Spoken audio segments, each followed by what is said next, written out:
ഇതെന്താന്ന് മനസ്സിലായോ? ഇന്നത്തെ ചലഞ്ച് കംപ്ലീറ്റ് ചെയ്യാൻ വേണ്ടിയിട്ട് നമ്മൾ ഒരാളെ അന്വേഷിച്ച് നടക്കായിരുന്നു. അപ്പോഴാണ് ദേ ഇവൻ ഈ ഒരു സംഭവമായിട്ട് നമ്മുടെ മുമ്പിൽ വന്ന് പെട്ടത്. നേരത്തെ നമ്മൾ കണ്ടിട്ടുണ്ടായിരുന്ന ഒരു ഗോൾഡൻ ബോക്സ് നിറച്ചത് ഇതുപോലെ വെട്ടിത്തിളങ്ങണം നല്ല കിടിലൻ കാർഡുകളാണ് ഉണ്ടായിരുന്നത്. അത്യാവശ്യം ഈ കാർഡിന് നല്ല റേറ്റും കാര്യങ്ങളൊക്കെ വരുന്നുണ്ടെന്നാണ് കേട്ടോ അവൻ പറഞ്ഞത്.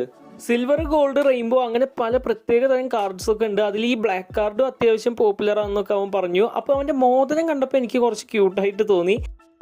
ഇപ്പോൾ അവൻ നമുക്ക് തന്നേക്കുന്ന കാർഡാണ് ഗോൾഡൻ കാർഡ്സ്. അപ്പോൾ അത് അവൻ ഓപ്പൺ ആക്കി കാണിച്ചു തന്നു. സൺലൈറ്റിൽ അത് കാണാൻ ഒരു പ്രത്യേക ഭംഗി തന്നെയാണ് കേട്ടോ. ഇത് ഏത് കാർട്ടൂൺ ക്യാരക്ടേഴ്സിന്റെ കാർഡാന്നുള്ളതൊക്കെ ഏകദേശം നിങ്ങൾക്ക് കണക്ട് ആയിട്ടുണ്ടാവും എന്ന് വിചാരിക്കുന്നു. അപ്പോൾ ഇതൊരു ഫുൾ സൈസ് കാർഡാന്നൊക്കെയാണ് അവൻ പറഞ്ഞു തന്നത്.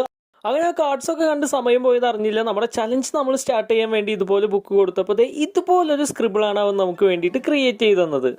കാണുമ്പോൾ കുറച്ച് കോംപ്ലിക്കേറ്റഡ് ആയിട്ടുള്ള സ്ക്രിബിളായിട്ട് തോന്നിച്ചെങ്കിലും സിമ്പിൾ ആയിട്ടുള്ള ഇതുപോലത്തെ കുറച്ച് വരകൾ കൂടി കൂട്ടിച്ചേർത്തപ്പോൾ ഇതുപോലൊരു റിസൾട്ടാണ് നമുക്ക് കിട്ടിയത്.